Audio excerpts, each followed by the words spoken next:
We're going to loosen all of the skin away from the nail. The whole nail is moving when I do that too, and that's a sign that there's fluid beneath.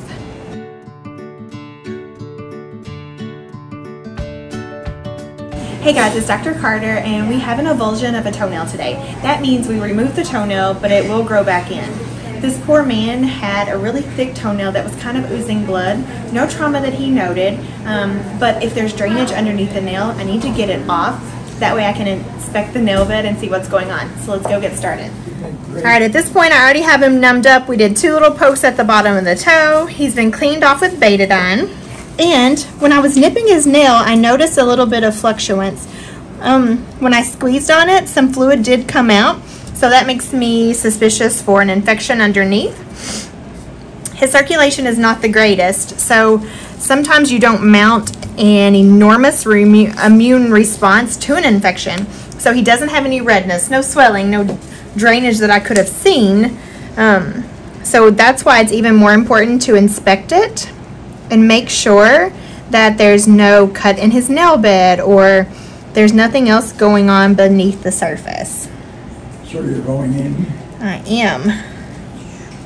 I know, it sounds awful. Okay.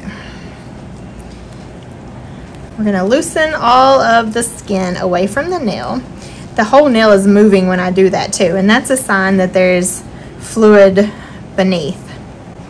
And we go under. Look at that, it just came right out through. Where's the nerve in this case? Where's the nerve? They are running alongside the toe in the skin. The main ones. That's what we numbed with the injections. That way you don't feel this part. Yeah. Okay.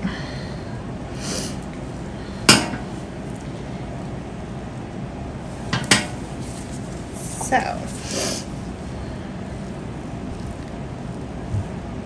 we get off all the skin, and we're going to inspect it and make sure that nothing has cut him, and we got off everything we needed to get. There's almost no root system, or no space for a root system there.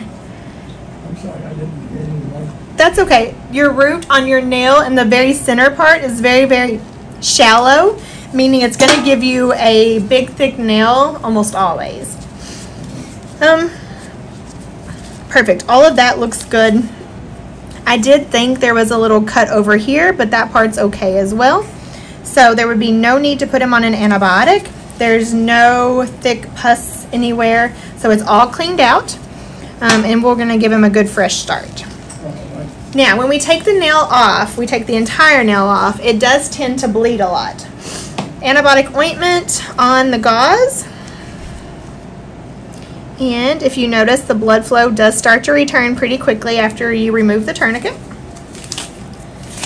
We're going to put some Coban on him, and we wrap it up kind of tight in the beginning to try to make sure that it doesn't bleed everywhere. However, with someone who has circulation that isn't the greatest, you need to not put it on as tight. We'll let you sit here for just a couple of minutes to make sure that you're not going to bleed when you walk everywhere, or bleed everywhere when you walk. This is the part that ensures that it will heal by the time you come back. A cute little smiley face. Alright guys, there you have it. Checking the nail bed to make sure there was no injury to it. That could lead to infection, it could lead to a loss of a toe. Make sure that if you have a big thick nail, you are checking for those signs of infection because it can turn bad really quickly. Thanks for watching.